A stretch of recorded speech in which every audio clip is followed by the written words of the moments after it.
ka sa pagpapaalam ni Heaven sa mga kasama. Heaven? Mari ka na magpaalam sa mga housemates mo. Okay, kuya. Bye, guys. Ingat kayo dito lahat, ha? Hindi ako makapaniwala, kuya. Kasi bigla-biglaan, kuya eh. Sana hindi lang dito nagtatapos yung magkakaibigan natin lahat.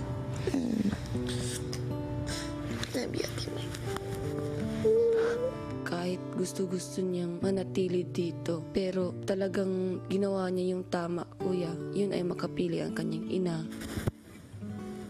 Nalungkot kasi kaka-close pa lang po namin tapos mas gusto ko pa po siyang makilala pa po. Kita naman tayo sa labas. We'll see each other again outside. Our friendship won't end naman here. It's a start. Napakalungkot po. Yun na yung last moment nang kasama namin siya dito sa bahay niyo po. Pero happiness rin po kasi po she's doing this for her mom. Doon ko po naramdaman na parang she's po talaga selfless po talaga. Ito susuotin ko na. Soft tayo. So yung dalawa na to yung... She's willing to sacrifice her experience here to be with her mom po. Seriously? Yes. I'm the only one on the jacket. Yes. Ewan ko, masaya ako, kuya. No regrets. Although malungkot ako kasi syempre, 2 months ko nga naman silang kasama, kuya. Toothbrush tayo, guys! Last toothbrush, uy! 2 months na magkakasama kami nagtutoothbrush. Ang dami eh. Alam ko na lahat ng routine nila eh. Mawala na sa routine ko, yung ganun.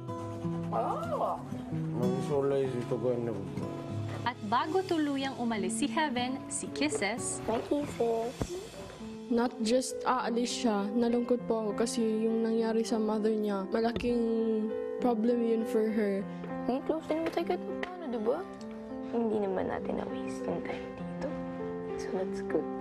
Yung best medicine for her mother is makasama po si Heaven. Heaven is indeed her mother's angel. Kisses! Panorin ko na lang kayo, guys.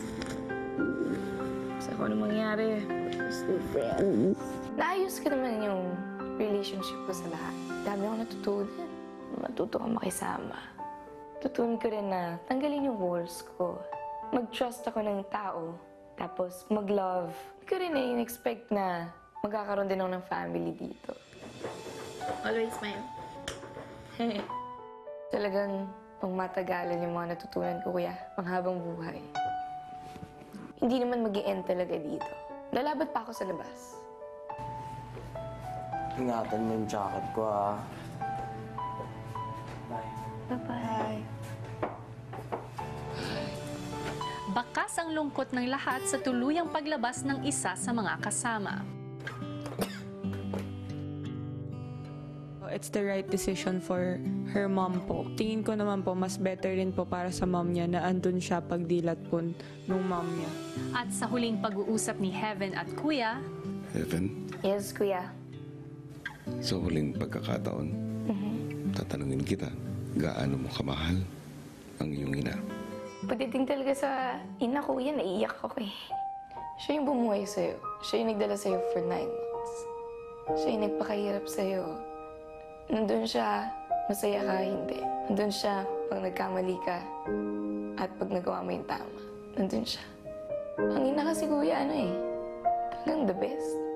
Sa iyong pagpasok ng aking bahay, kasama mong gumagabay sa iyo ang isang pangarap para sa isang napaka-importanting tao sa buhay mo, kapalit ng sakripisyong malayo at mawalay sa kanya.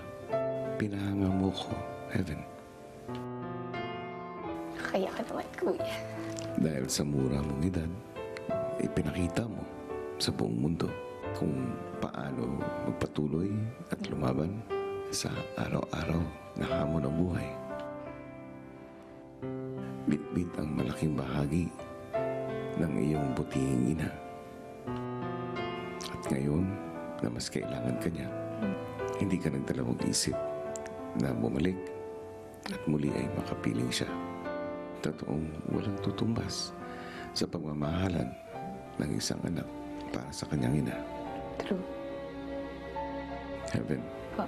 gusto kong malaman mo na malaki ang tiwala ko sa'yo, na magagampanan mo ang mas malaking responsibilidad sa labas ng bahay ko. At lagi mong tatandaan, hindi ako mawawala at patuloy akong susuporta sa'yo. Hanggang sa muli. Thank you so much, Kuya. Malaking tulong. Malaking tulong yung pagpili niyo sa akin para maging housemate. Minold niyo ako into a better person. Thank you. At sa paglabas ng bahay, binigyang katuparan ni Heaven ang kahilingan ng ina. Mas mahalaga sa akin yung nanay ko kaysa sa mga gusto ko lang. So lahat ng kailangan ng nanay ko, ibigay ko sa kanya. Alam ko namang ako yung kailangan ng nanay ko.